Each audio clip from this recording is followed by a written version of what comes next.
మేడారం జాతరలో కీలక ఘట్టానికి సమయం ఆసన్నమైంది. సమ్మక్క సారలమ్మ కొలువులకు మహబూబాబాద్ జిల్లా గంగారం మండలం పూనుగొండ్ల నుంచి పగిడెద్దరాజు వచ్చేందుకు సిద్ధమయ్యారు. పగిడెద్దరాజు రేపు మేడారం చేరుకోనున్నారు. పెనుకు వంశీల పూజారులు ఆలయంలో ప్రత్యేక పూజలు చేశారు.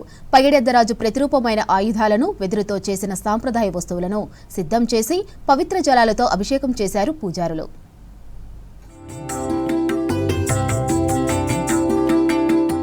మేడారం జాతరలో కీలక ఘట్టం ఆసన్నమైంది. సమ్మక్క సారలమ్మల కొలువుకు మహబూబాబాద్ జిల్లా గంగారం మండలం పూనుగొండ నుంచి పగిడిద్దరాజు పయనంకి సిద్ధమయ్యారు. పగిడిద్దరాజు రేపు మేడారం చేరుకోనున్నారు. పెనుక వంశీయుల పూజారులు ఆలయంలో ప్రత్యేక పూజలు చేశారు. పగిడిద్దరాజు ప్రతిరూపమైన ఆయుధాలను వెదురుతో చేసిన సాంప్రదాయ వస్తువులను సిద్ధం చేసి పవిత్ర జలాలతో అభిషేకం చేశారు.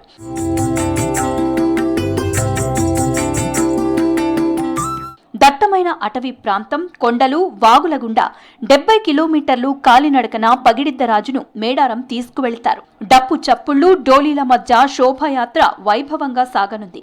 అందుకు భారీ బందోబస్తు ఏర్పాటు చేశారు అధికారులు. మంత్రి సీతక్క, అధికారులు ప్రభుత్వ లాంఛనాలతో స్వాగతం పలకనున్నారు. పునగండ్లలో ఈ ఊరిలో మాకు పగిడిద్దరాజు జాతర జరుగుతుంది కాబట్టి ఇక్కడ వారం రోజుల ముందు మేము పూజలు చేసుకోవడం, మా సంప్రదాయకంగా ఏ రకంగా చేయాలో ఆ రకంగా చేసుకొని ఇక్కడ నుండి 27వ తారీఖు రోజు పగిడిద్దరాజుని మేడారం తీసుకొని పోవడం జరుగుతుంది. కాబట్టి ఆ రోజు 7 గంటలకి ఇక్కడ మా సంప్రదాయ ప్రకారం చేసుకొని ఆ విధంగా 7 గంటలకు పగిడిద్దరాజుని గుడి నుంచి పడగ రూపంలో దేవుని అలంకరించుకొని పగిడిద్దరాజును గుడి నుంచి బయటికి తీయడం జరుగుతుంది. మేడారం జాతరకు 4000 బస్సులను నడిపించనున్నట్లు ఆర్టీసీ అధికారులు చెబుతున్నారు. ప్రయాణికుల సౌకర్యం కోసం 25 తాత్కాలిక ప్రయాణ ప్రాంగణాలను ఏర్పాటు చేస్తున్నారు. బస్సులు ఎక్కడైనా మొరాయిస్తే వాటి మరమ్మతులకు మేడారం, తాడ్వాయి, పస్రా, గట్టమ్మ గుడి దగ్గర 4 క్యాంపులలో మెకానిక్లు అందుబాటులో ఉంటారని తెలిపారు. మేడారం జాతరకు అదనంగా 15 మొబైల్ బృందాలు ఎప్పటికప్పుడు అందుబాటులో ఉంటాయని చెప్తున్నారు. మేడారం జాతరలో భక్తులకు తాత్కాలిక బస్టాండ్, క్యూలైన్లు, టికెట్ కౌంటర్లు, పార్కింగ్ స్థలాలు, క్యాంటీన్లు, సిబ్బంది వసతి, భక్తులకు తాగునీటి సౌకర్యాలు కల్పించనున్నామని ఆర్టీసీ అధికారులు చెప్తున్నారు. 14,000 మంది ఆర్టీసీ సిబ్బంది మేడారం జాతరకు వచ్చే భక్తులను, బస్సులను నడిపిస్తామన్నారు. ఎక్కడైనా బస్సులు ఆగిపోతే వాటిని తరలించడానికి 2 క్రేన్లను, 5 ట్రాక్టర్లను సిద్ధం చేశారు. గత అనుభవాలను దృష్టిలో పెట్టుకుని ఏర్పాట్లు చేస్తున్నామని, భక్తులు సౌకర్యవంతమైన ప్రయాణం కోసం ఆర్టీసీ బస్సులో ప్రయాణం చేయాలని చెప్తున్నారు. 4,000 బస్సులు ఈ సంవత్సరము మేము ఆపరేట్ చేయడానికి ప్లాన్ చేశాము. ఈ 4,000 బస్సులు తిప్పడానికి మాకు దాదాపు 10,000 మంది సిబ్బంది పడుతున్నారు. అంటే అందులో ముఖ్యంగా 7,000 మంది డ్రైవర్లు, 2,000 మంది కండక్టర్స్ ఉంటారు. మిగతా 1,000 మంది వాళ్ళకు సహకరించడానికి స్టాఫ్ని, ఆఫీసర్స్ కావచ్చు, సూపర్వైజర్స్ కావచ్చు, సెక్యూరిటీ వాళ్ళు, వీళ్ళందరినీ కూడా పెట్టడం జరిగి పెద్ద ఎత్తున మేము ప్లాన్ చేస్తూ ఉన్నాము. ప్రయాణికులకు దాదాపు 51 పాయింట్స్ నుండి మొత్తం రాష్ట్రం అంతటా 4,000 బస్సులను తిప్పే ప్లాన్ చేస్తున్నాము. మేడారం మహాజాతరలో కోట్లాది మంది భక్తులకు సేవలందించడంలో సింగరేణి సంస్థకు చెందిన రెస్క్యూ టీం కీలకంగా ఉంటుంది. వనదేవతలను సందర్శించుకునేటప్పుడు భక్తులు గద్దెలపైకి కొబ్బరికాయలు, బెల్లం విసురుతుండటంతో కొంతమంది గాయపడుతూ ఉంటారు.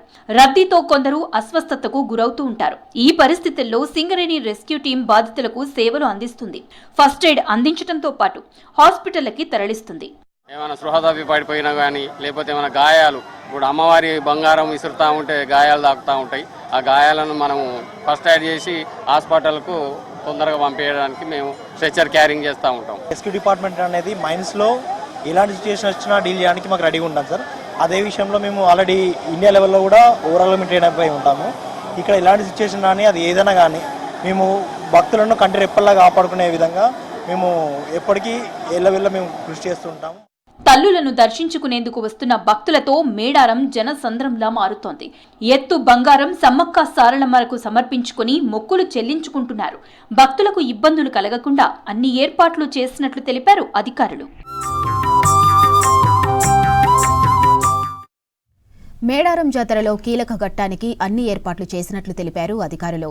తల్లుల దర్శనానికి పోటెత్తిన భక్తులతో గద్దెల ప్రాంగణం కిక్కిరిసిపోయింది. రేపు పగిడెద్దరాజు గద్దెలపైకి చేరుకోనున్నారు. ఇప్పటికే ముందస్తుగా అమ్మవార్లను దర్శించుకునేందుకు భక్తులు తరలివస్తున్నారు. నిలువెత్తు బంగారం అమ్మవార్లకు సమర్పించి మొక్కులు చెల్లించుకుంటున్నారు భక్తులు.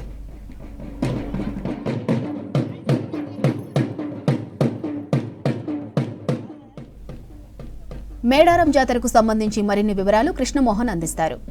కృష్ణమోహన్, మేడారం జాతర రద్దీ ఏర్పాట్లపై అప్డేట్స్ ఏంటి? జనసందోహంతో మారిపోయినాయి. అమ్మవార్లు గద్దెపైకి వచ్చే సమయం ఆసన్నం అవుతుందని చెప్పొచ్చు.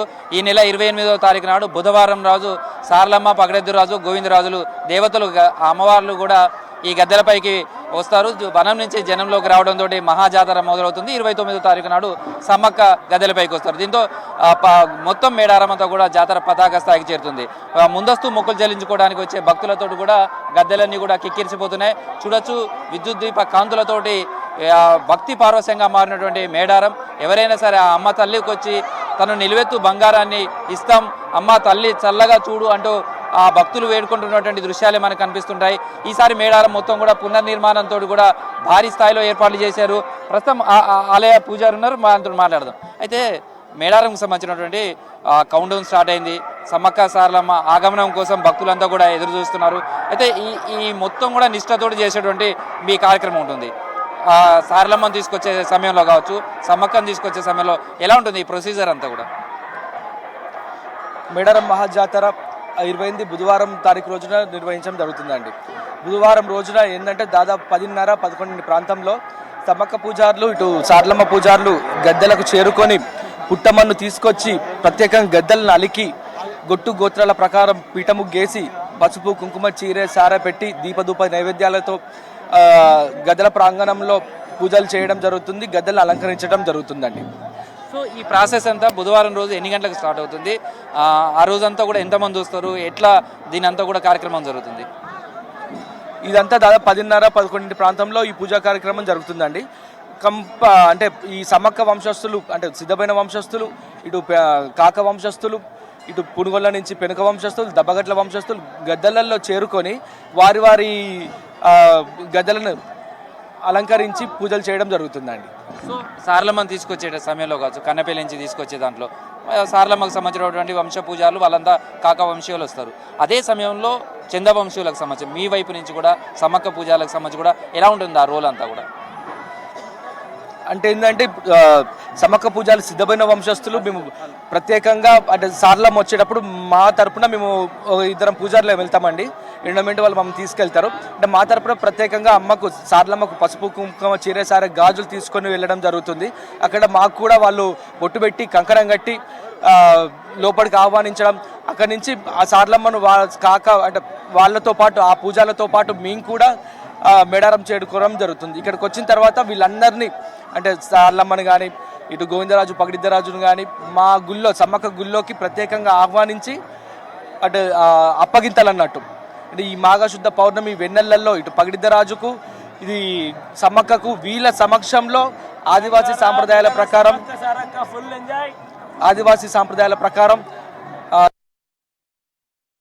మరొక కీలకఘట్టం సమ్మక్క చిలకల గుట్ట నుంచి తీసుకురావడం. ఆ రోజు అంటే గురువారం రోజు ఈ ప్రాసెస్ అంతా ఎట్లా ఉంటుంది? గురువారం రోజు మీరు ఎలాంటి పూజలు స్టార్ట్ అవుతాయి? తర్వాత మీరు చిలకల గుట్టకు ఎన్ని గంటలకు వెళ్తారు? ఆ రోజంతా కూడా ఈ బుధవారం ఇదంతా ప్రాసెస్ జరుగుతుంది. ఇంత కీలక ఘట్టము. మరొక కీలక ఘట్టం సమ్మక్క చిలకల గుట్ట నుంచి తీసుకురావటం. ఆ రోజు అంటే గురువారం రోజు ఈ ప్రాసెస్ అంతా ఎట్లా ఉంటుంది? గురువారం రోజు మీరు ఎలాంటి పూజలు స్టార్ట్ అవుతాయి? తర్వాత మీరు చిలకల గుట్టకు ఎన్ని గంటలకు వెళ్తారు? అయితే గురువారం కాదు, మేము బుధవారం రాత్రి పూటనే మధ్యాహ్నం 1:12 ప్రాంతంలో అడవికి వెళ్ళి ప్రత్యేకంగా పూజలు చేసి అమ్మవారి అంటే 6:30-7 గంటల ప్రాంతంలో కంకవనాన్ని తీసుకొస్తామండి. కంకవనాన్ని మేము ఎందుకు తీసుకొస్తామంటే ఇక్కడ ఎటువంటి రూపం ఉండదు అమ్మవార్లకి. ఆ కంకవనాన్నే ఆమెకు చిహ్నంగా భావించి ప్రత్యేకంగా పూజలు చేసి గద్దెలలో ప్రతిష్ఠించడం జరుగుతుంది. ఇదే బుధవారం తారీఖున సాయంత్రం దాదాపు 6:30-7 గంటల ప్రాంతంలో సమ్మక్కను చిలకలగట్టు నుంచి కుంకుమర్ని రూపంలో తీసుకొచ్చి గద్దెలలో ప్రతిష్ఠిస్తామని. సో ఈ 4 రోజులు కూడా ఇదంతా కూడా మీ నిష్ఠ నియమాలతో కానీ గతంతో పోలిస్తే ఈసారి జాతరకు సంబంధించి కానీ భక్తుల క్రౌడ్ ఎట్లా ఉంది? చూస్తే మొత్తం ఎటు చూసినా భక్త జనసందోహంతో కనిపిస్తుంది. ఇప్పటికే దాదాపుగా చాలా మంది లక్షలలో భక్తులు అమ్మవారిని దర్శించుకోవడం జరుగుతుందండి. ఎందుకంటే గుడి మార్పు జరిగింది కాబట్టి భక్తులు వస్తున్నారు. భక్తులే అంటే గుడిని చూసేందుకే కాదు, భక్తి పరవశంతో అమ్మవార్లను దర్శించుకునేటందుకు కూడా ముందస్తు మొక్కులు చెల్లించుకుంటున్నారు. లక్షలాది మంది భక్తులు ఇప్పటికే దర్శించుకోవడం జరిగింది అమ్మవార్లని. సో వచ్చే భక్తులకు మీ పూజారుల వైపు నుంచి ఏం చెప్తారు? జాగ్రత్తగా రండి, జాగ్రత్తగా వెళ్ళండి. ముఖ్యంగా ఏంటంటే చాలా మంది మేడారం జాతర అంటేనే చిన్న పిల్లలు చిన్న చిన్న పసిగుడ్డులతో వస్తున్నారు. వాళ్ళని తీసుకొచ్చేటప్పుడు గద్దెల్లో దర్శనానికి వచ్చేటప్పుడు జాగ్రత్తగా చూసుకోండి. వికలాంగులు వస్తున్నారు, చిన్నపిల్లలు అంటే వృద్ధులు కూడా వస్తున్నారు. వీళ్ళతో పాటు ఈ చిన్న చిన్న పిల్లల్ని పట్టుకొస్తున్నారు.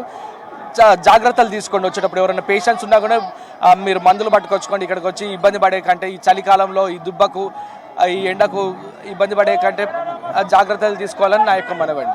సో ప్రస్తుతం అయితే వీవీఐపీలకు సంబంధించినటువంటి వాళ్ళు కావచ్చు, అదేవిధంగా సామాన్య భక్తులు కావచ్చు, వీళ్ళంతా కూడా తరలి వస్తున్నారు. వచ్చేటువంటి వాళ్ళంతా కూడా అమ్మవార్లను దర్శించుకోవడానికి వస్తున్నారు. ప్రస్తుతం అయితే చూడొచ్చు, ఎటు చూసినా కానీ భక్తులు వస్తున్నటువంటిది కనిపిస్తుంది. ప్రస్తుతం అయితే మనతోటి భద్రాచలం ఎమ్మెల్యే ఉన్నారు, అందరూ కూడా మాట్లాడదాం.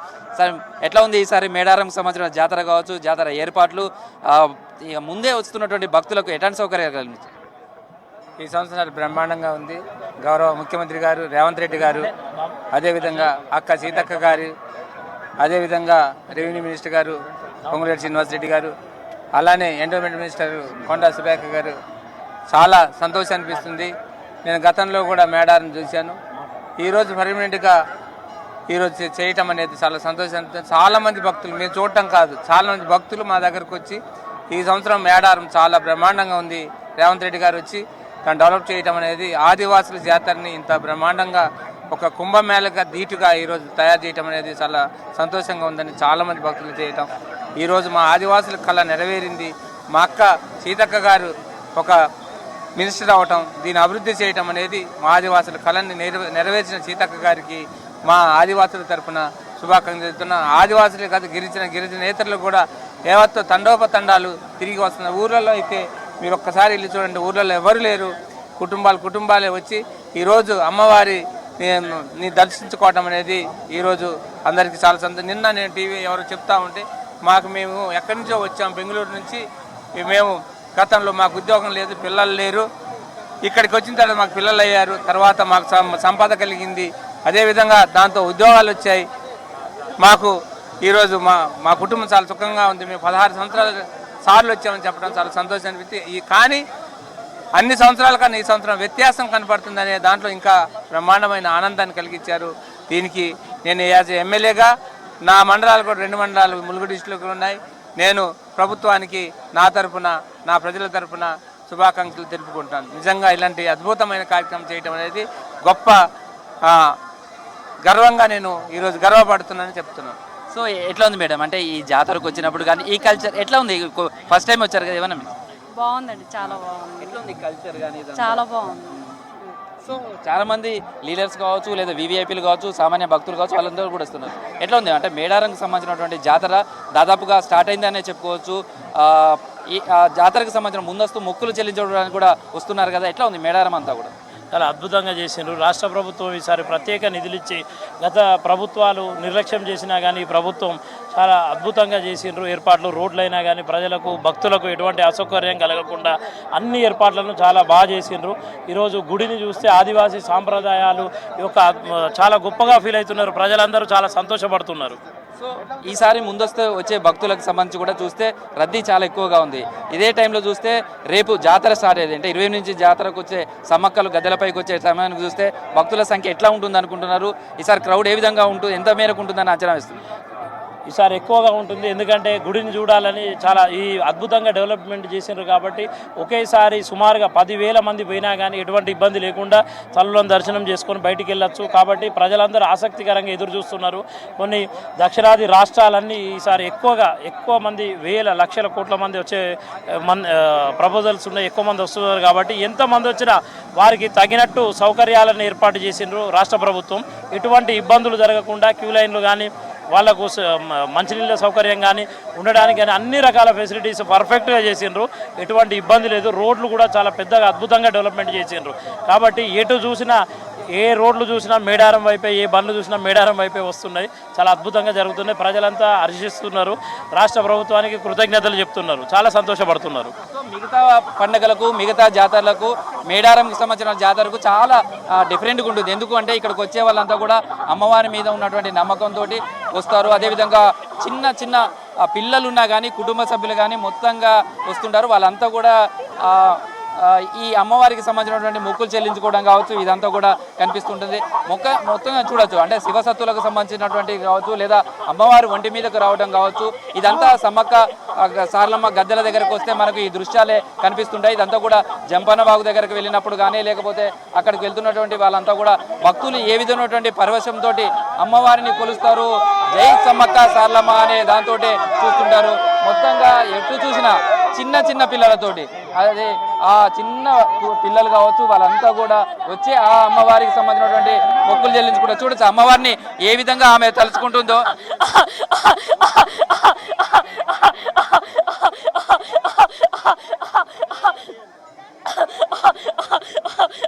ఏం చెప్తావు అమ్మ అమ్మకు? ఏం చెప్పాలనుకుంటున్నావు అమ్మ?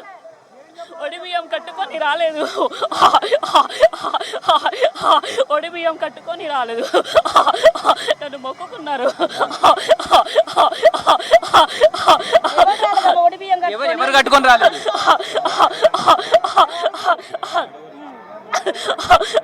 నేనే కట్టుకొని రాలేదు.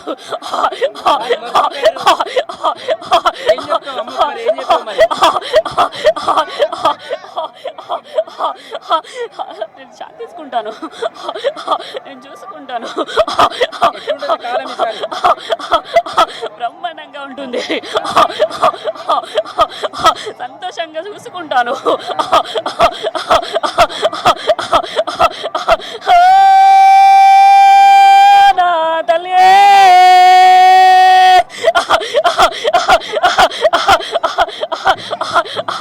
ఈసారి భక్తులకు ఏం చెప్తావమ్మా?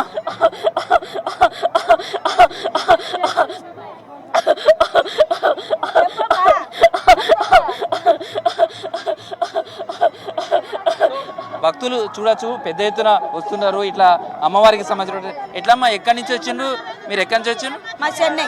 చెన్నై. ఏంది అంటే అమ్మవారిని చూసుకోవడానికి వచ్చారా? ఎట్లా అసలు ఎన్ని సంవత్సరాల నుంచి వచ్చారు? మేము చెన్నై సోమవారం చూసానికి వచ్చినాం.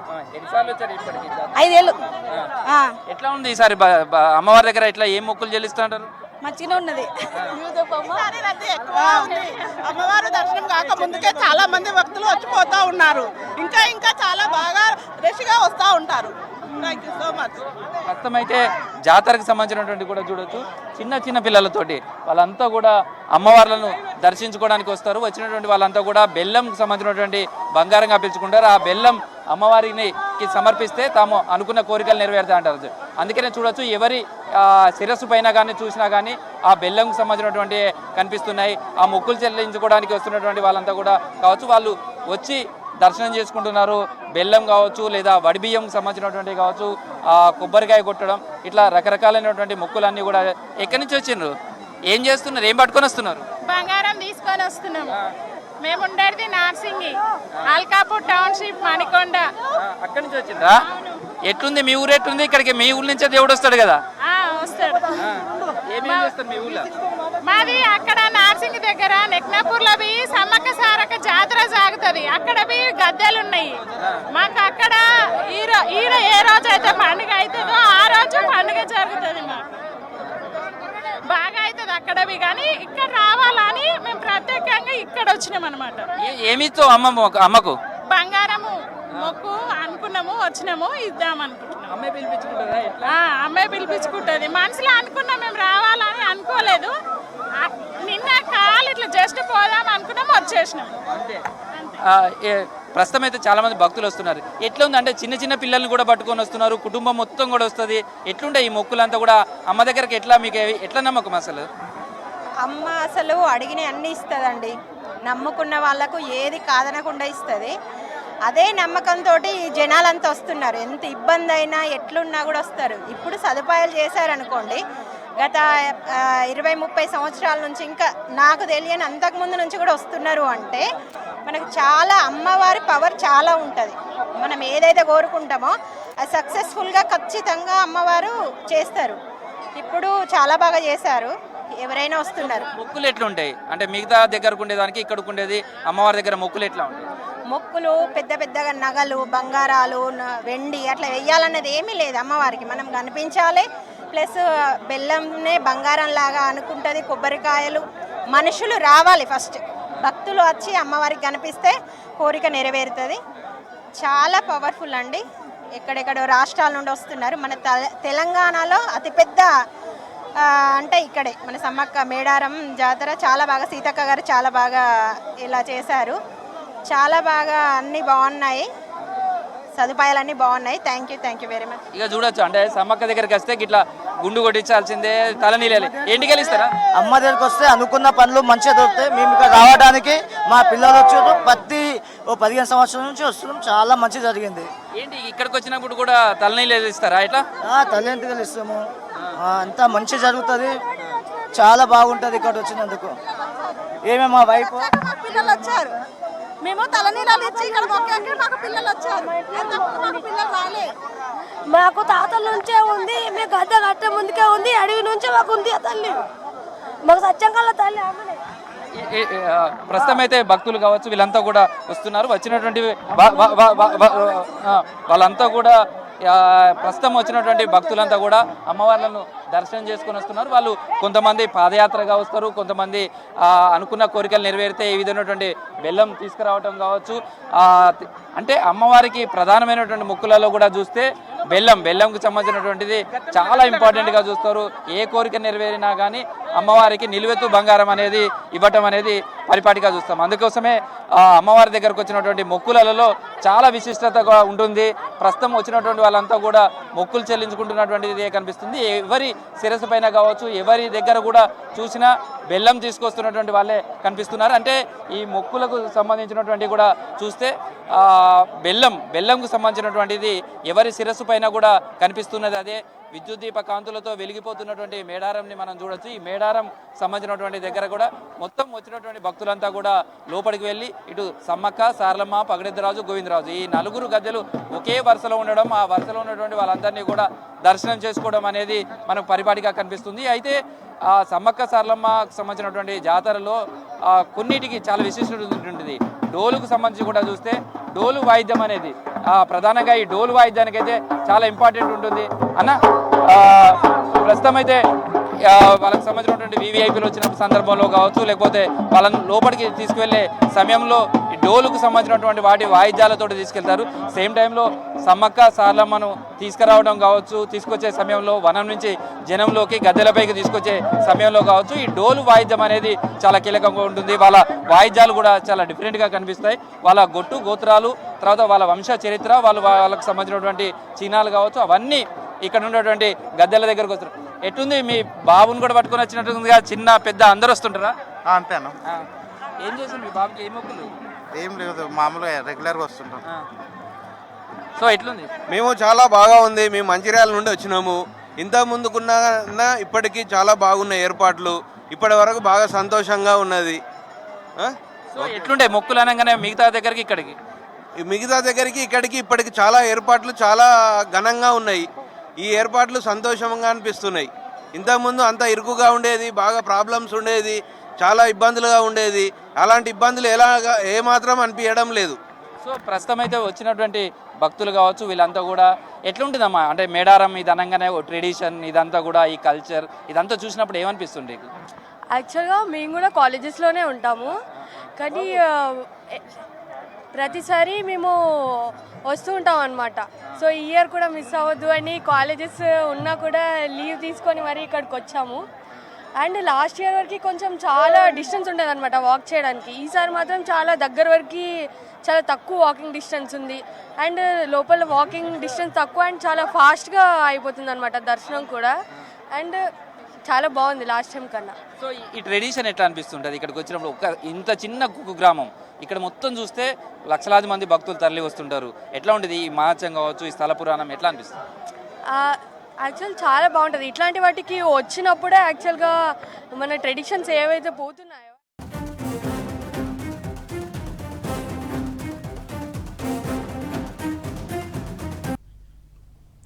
ఫోన్ ట్యాపింగ్ కేసులో సిట్ దూకుడు పెంచింది. బీఆర్ఎస్ మాజీ ఎంపీ సంతోష్ రావుకు సిట్ నోటీసులు జారీ చేసింది.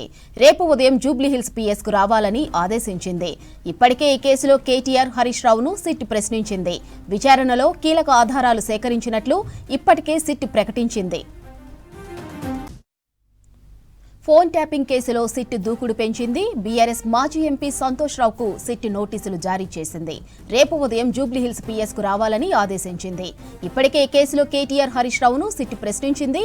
విచారణలో కీలక ఆధారాలు సేకరించినట్లు ఇప్పటికే సిట్ ప్రకటించింది.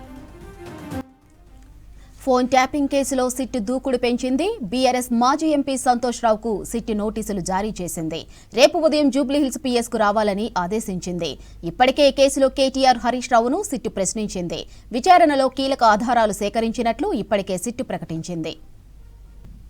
రైట్, ఇక డీటెయిల్స్ ధనరాజ్ అందిస్తారు. చెప్పండి ధనరాజ్, ఫోన్ ట్యాపింగ్ కేసులో సంతోష్ రావుకు సిట్ నోటీసులపై అప్డేట్స్ ఏంటి?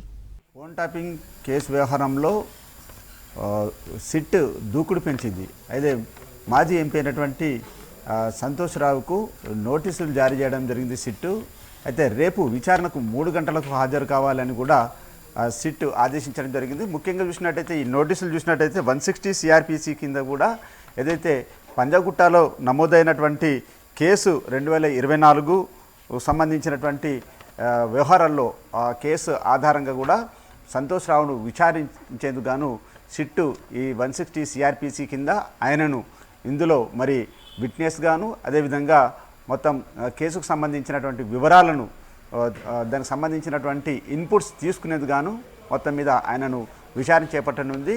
మనం చూస్తూనే ఉన్నాం, గత బీఆర్ఎస్ ప్రభుత్వ హయాంలో కూడా మంత్రులుగా పనిచేసినటువంటి హరీష్ రావుకు కూడా ఒక 7 గంటలకు పైగా కూడా విచారణ కొనసాగించింది. ఆయన స్టేట్మెంట్ను రికార్డు చేయడం జరిగింది.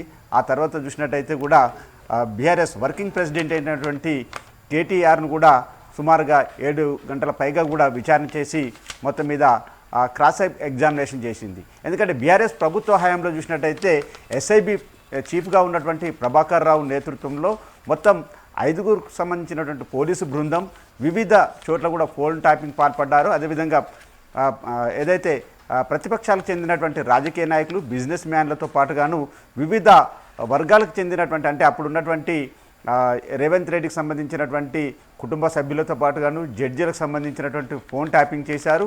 ప్రత్యర్థి రాజకీయ నాయకుల పార్టీలను నిర్వీర్యం చేసే దిశ కూడా అప్పుడున్నటువంటి పోలీస్ డిపార్ట్మెంటును వాడుకొని మొత్తం మీద అప్పుడున్నటువంటి రాజకీయ ప్రత్యర్థులను ఇరుకున పెట్టేలాగా చేశారనే వ్యవహారాలపైన ప్రధానంగా సిట్టు దృష్టి సారించడం జరిగింది. దాంతో పాటుగాను పోలీసు బృందాలను కూడా ఏర్పాటు చేసుకొని కొన్ని చోట్ల వార్ రూమ్లను కూడా ఏర్పాటు చేశారు. మరోవైపున చూసినట్టయితే కొంతమంది ఎలక్ట్రోల్స్ సంబంధించినటువంటి బాండ్లను కూడా రాపించేందుకు గాను బీఆర్ఎస్ పార్టీకి కూడా పెద్ద ఎత్తున విరాళాలు వచ్చేలాగా కూడా కొంతమంది పోలీసులు ఇందులో చాలా వరకు బెదిరింపులకు పాల్పడ్డారనే వ్యవహారాలు కూడా ఆరోపణలు కూడా వెల్లువెత్తినటువంటి క్రమంలో సిట్టు మొత్తం అంటే రాజకీయకు సంబంధించినటువంటి వ్యవహారాలు కావచ్చు, అదేవిధంగా ఆర్థికపరమైనటువంటి లావాదేవీల వ్యవహారంలో గత బీఆర్ఎస్ ప్రభుత్వ హయాంలో కూడా చాలా వరకు పార్టీకి సంబంధించినటువంటి రాజకీయ నాయకులపైన కూడా చాలా ఆరోపణలు వెల్లువెత్తినటువంటి క్రమంలో ఇక సిట్కి సంబంధించినటువంటి వ్యవహారాలు చూసినట్టయితే బీఆర్ఎస్ పార్టీలో చూసినట్టయితే స్వపక్ష నేతలపైన కూడా అదేవిధంగా ప్రత్యర్థి రాజకీయ నాయకులైనటువంటి విపక్షాలకు సంబంధించినటువంటి ఫోన్ ట్యాపింగ్ జరిగిందనే వ్యవహారాలను ఇప్పటికే సిడిఆర్కి సంబంధించిన కావచ్చు, అదేవిధంగా ఎఫ్ఎస్ఎల్ సంబంధించినటువంటి రిపోర్టు ఆధారంగా కూడా చాలా వరకు నిందితులతో పాటుగాను బాధితుల పక్షాన కూడా సిట్టు పూర్తి దర్యాప్తు కొనసాగిస్తూ ఉంది. ఇక ఇప్పుడు చూసినట్టయితే మొత్తం ఓ వైపున సిట్టు వరుసగా బీఆర్ఎస్ సంబంధించినటువంటి పార్టీ నేతల్లో చూసినట్టయితే ఓ వైపున హరీష్ రావును, మరోవైపున చూసినట్టయితే కేటీఆర్ను, ఇప్పుడు మాజీ ఎంపీ అయినటువంటి సంతోష్ రావును కూడా విచారణకు పిలవడంతో కూడా ఒకసారిగా బీఆర్ఎస్ పార్టీ వర్గాలలో చాలా వరకు రాజకీయపరమైనటువంటి చర్చ కొనసాగుతుంది. దీనికి సంబంధించినటువంటి రాజకీయకు సంబంధించిన వ్యవహారాలలో మొత్తం పొలిటికల్గా ఒక పెద్ద ఒక ప్రకంపనలు అనేది చెప్పొచ్చు. దీని తర్వాత మళ్ళీ ఇంకా తదుపరికి సంబంధించినటువంటి నోటీసులు ఎవరికి జారీ చేస్తారు, ఫైనల్గా ఇందులో పెద్ద తలకాయలకు సంబంధించి బిగ్ బాస్ అంటే పెద్ద ఆయనకు సంబంధించినటువంటి పేరు ప్రస్థానం వచ్చింది కాబట్టి ఆయనకు సంబంధించినటువంటి ఇన్పుట్స్ను కూడా తీసుకుంటుందా అనే చర్చ కొనసాగుతుంది. మొత్తం మీద దీనిపై పొలిటికల్ సంబంధించినటువంటి వ్యవహారాలపైన కూడా మరి కాసేపట్లో మనకు పొలిటికల్ సంబంధించినటువంటి బీఆర్ఎస్ పార్టీ నుంచి కూడా ఇటు శ్రీనివాస్ మరింత వివరాలు అందిస్తారు. మాధురి.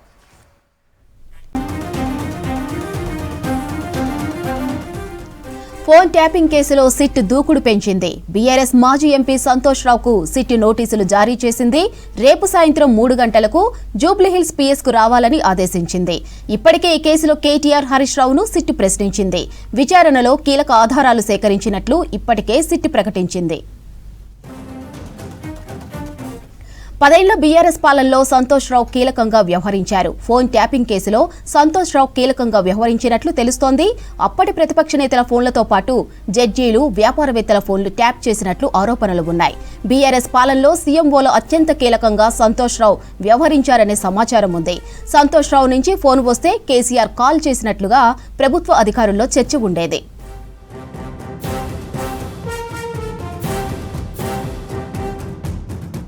రైటిక డీటెయిల్స్ శ్రీనివాస్ అందిస్తారు. చెప్పండి శ్రీనివాస్, ట్యాపింగ్ కేసులో సంతోష్ రావుకు సిట్ నోటీసులు ఇవ్వడాన్ని ఎలా చూడొచ్చంటారు? మాజీ ఎంపీ సంతోష్ రావు బీఆర్ఎస్ నేత, ఆయనకు కొద్దిసేపటి క్రితమే సిట్ నోటీసులు జారీ చేసింది. రేపు మధ్యాహ్నం 3 గంటలకు ఆయన సిట్ విచారణకు హాజరు కాబోతున్నట్టుగా చెప్తున్నారు.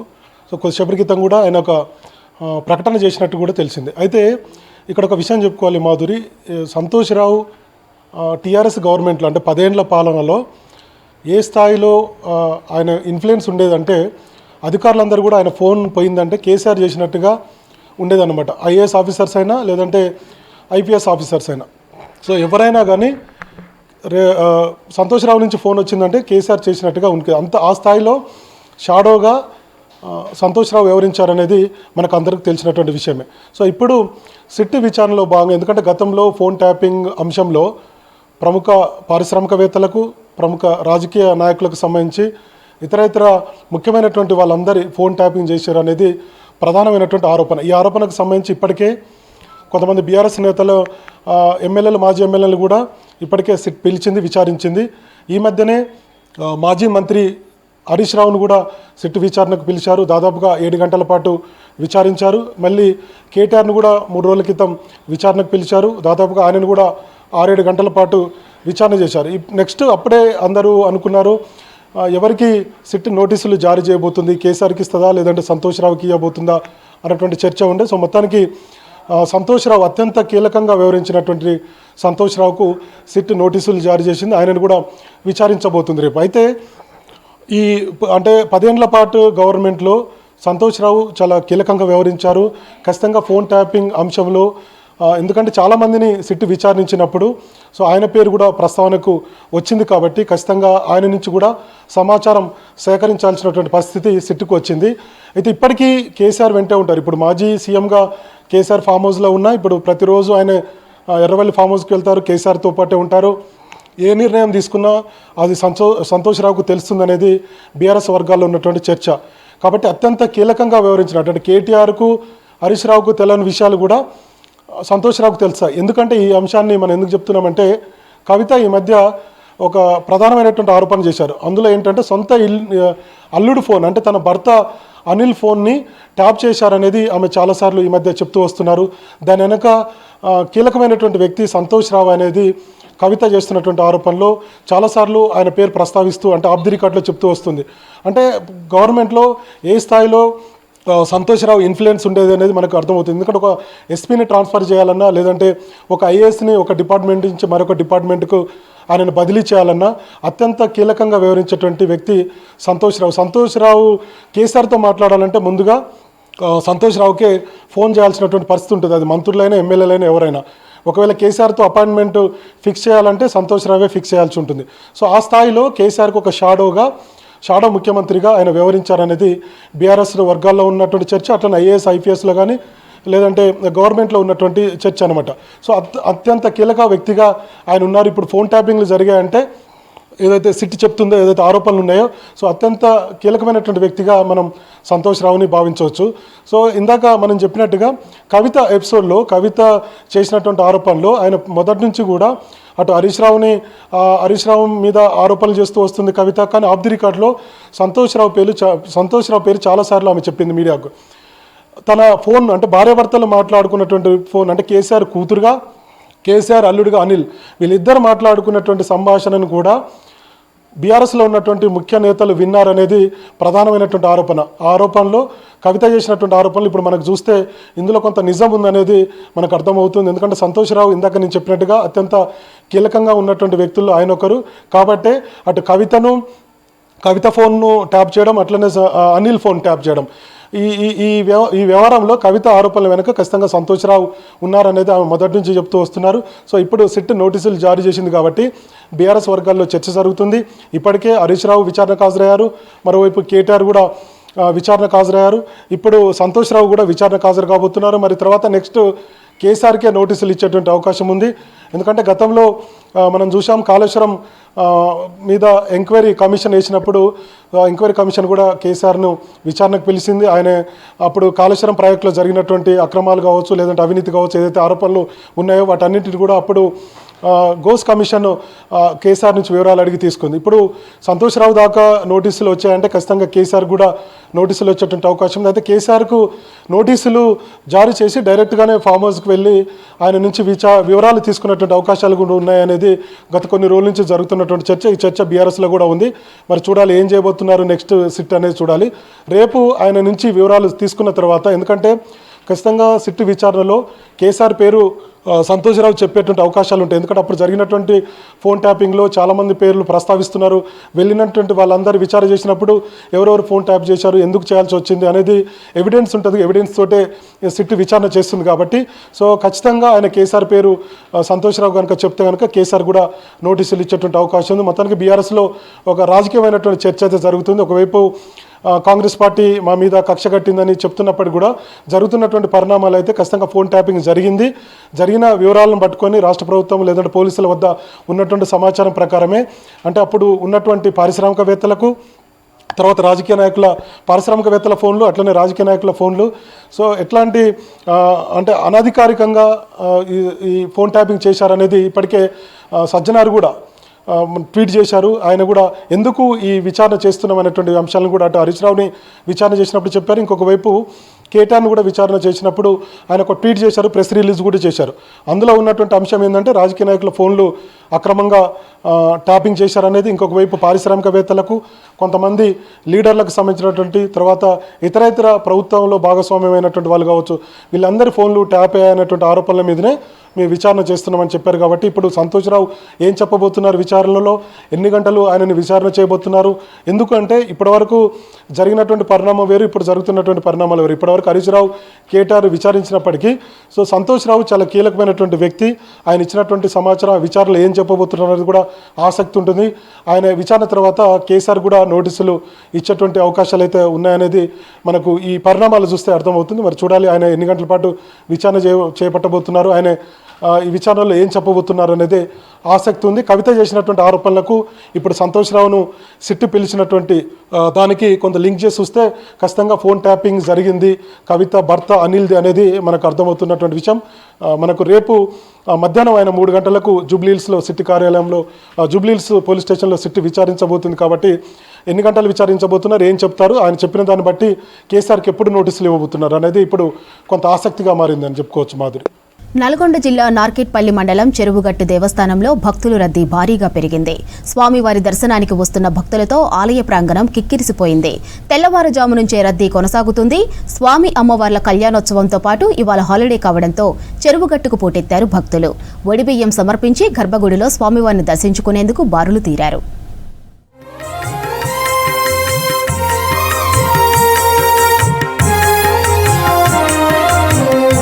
ఆలయ అధికారుల ఆధ్వర్యంలో స్వామివారి కళ్యాణం వైభవంగా జరిగింది. ముందుగా స్వామి అమ్మవార్ల ఉత్సవ విగ్రహాలను వృషభ వాహనంపై ఆలయం పురవీధుల్లో భారీ బందోబస్తుతో అశేష భక్త సంద్రం వీక్షిస్తుండగా ఊరేగింపుగా కళ్యాణ మండపానికి తీసుకువచ్చి మాఘశుద్ధ సప్తమి గడియల్లో స్వామి అమ్మవార్లకు కళ్యాణ తంతును పూర్తి చేశారు అర్చకులు. రాష్ట్రం నలుమూలల నుంచి వచ్చిన భక్తులు స్వామివారి కళ్యాణం చూసి తరించారు.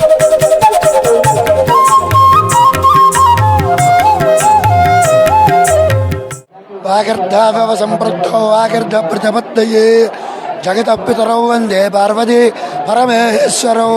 తెలంగాణ రాష్ట్రంలో శైవాగమ శాస్త్ర ప్రకారంగా విరాజులుతున్నటువంటి శ్రీ పార్వతీ జడల రామలింగేశ్వర స్వామివారి దివ్య కళ్యాణ మహోత్సవ కార్యక్రమం రథసప్తమి పర్వదినం సందర్భంగా నిన్నటి రోజున కార్యక్రమం ప్రారంభమైంది. పొద్దున గణపతి పూజా పుణ్యాహవాచనం, అంకురారోపణ, అగ్ని ప్రతిష్టాపన, ధ్వజారోహణ అటువంటి కార్యక్రమాలన్నీ కూడా ఇలా పూర్తయ్యాయి. ఈరోజు స్వామివారి తెల్లవారుజామున స్వామివారి దివ్య కళ్యాణ మహోత్సవ కార్యక్రమం ఎంతో భక్తి ప్రపత్తులతోటి శైవాగమ శాస్త్ర ప్రకారంగా నా పేరు అల్లవరపు సుబ్రహ్మణ్య దీక్షితావధాని, తిరుమల తిరుపతి దేవస్థాన వేద పండితులు నా యొక్క ఆధ్వర్యంలో, అర్చక బృందం, వేద పండితులు సమక్షంలో, ఎమ్మెల్యే గారి సహచరత్వంతో ఈ ఎంతో భక్తి ప్రపత్తులతోటి ఈ కార్యక్రమం ఎంతో వైభవపేతంగా జరిగింది. లోకా సంస్థ సుఖినోభవంతో అన్నట్టుగా అందరూ కూడా సుభిక్షంగా ఉండాలని, దేశం రాష్ట్రం అంతా కూడా సుభిక్షంగా ఉండాలని స్వామివారికి సంకల్పంలో చెప్పినట్టుగా శుభం భూయాత్. చెరువుగట్టులో శివపార్వతుల లగ్గం కన్నుల పండుగగా జరిగింది. శైవ క్షేత్రాలలో ఎక్కడైనా మహాశివరాత్రి రోజు శివ కళ్యాణం జరుగుతుంది. కానీ చెరువుగట్టులో మాత్రం రథసప్తమికి శివపార్వతుల కళ్యాణం జరగడం విశేషం. తెల్లవారుజామున 4 గంటలకు మాఘశుద్ధ గడియల్లో శ్రీ పార్వతీ సమేత జడల రామలింగేశ్వర స్వామి కళ్యాణోత్సవం వేద మంత్రోచ్చరణల మధ్య వైభవంగా నిర్వహించారు. ప్రభుత్వం తరపున నకరేకల్ ఎమ్మెల్యే వేముల వీరేశం దంపతులు, నల్గొండ ఆర్డీఓ అశోక్ రెడ్డి పట్టు వస్త్రాలు, ముత్యాల తలంబ్రాలు స్వామివారికి సమర్పించారు. పార్వతీ జడల రామలింగేశ్వర స్వామి కళ్యాణోత్సవం కంప్లీట్ అయిపోయింది. భక్తులు స్వామివారి కళ్యాణాన్ని వీక్షించడం, స్వామివారి కళ్యాణాన్ని విజయవంతం చేయడం జరిగింది. మా పోలీస్ డిపార్ట్మెంట్ కానీ, రెవెన్యూ డిపార్ట్మెంట్ కానీ ఏర్పాట్లను ఎండోమెంట్ డిపార్ట్మెంటు చాలా చక్కగా ఏర్పాట్లు చేసి విజయవంతంగా స్వామివారి కళ్యాణం జరిగింది. భక్తుల రద్దీని కంట్రోల్ చేస్తూ స్వామివారి కళ్యాణాన్ని సజావుగా విజయవంతంగా నిర్వహించినటువంటి అన్ని డిపార్ట్మెంట్లకు, ముఖ్యంగా పోలీస్ డిపార్ట్మెంట్కు, రెవెన్యూ డిపార్ట్మెంట్కు, ఎండోమెంట్ డిపార్ట్మెంట్కు సహకరించినటువంటి పాత్రికేయులకు అందరికీ పేరు పేరున నమస్కారాలు తెలియజేస్తూ, మీ అందరికీ శుభాకాంక్షలు, ధన్యవాదాలు కూడా తెలియజేస్తూ, భక్తులందరూ కూడా మేము విజ్ఞప్తి చేస్తున్నాం.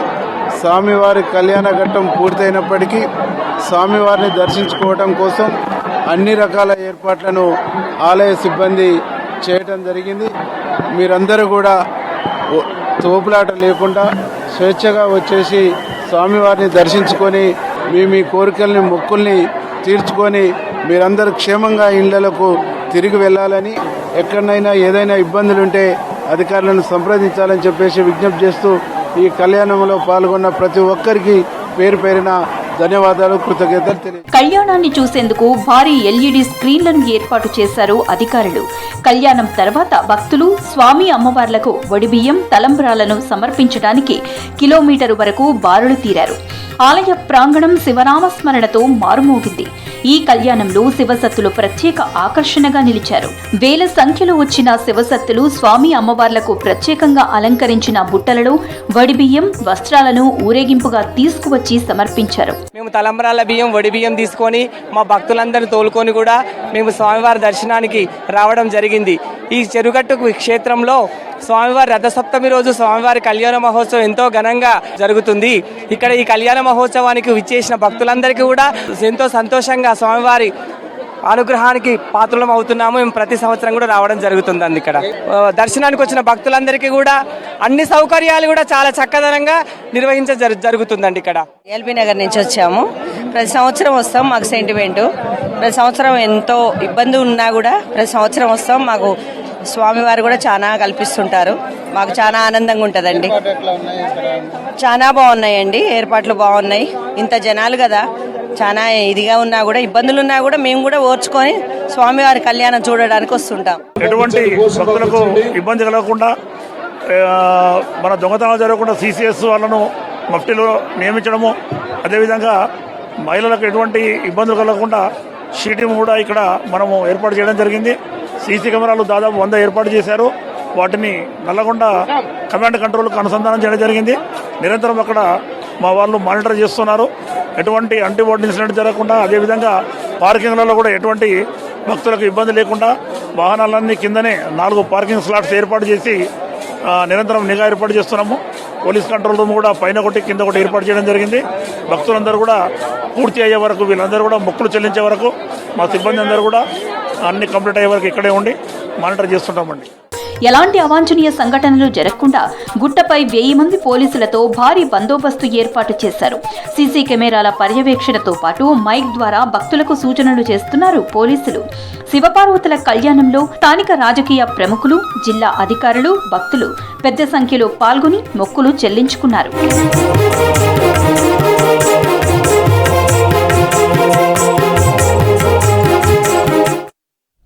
ఇవి బులెటిన్ అప్డేట్స్.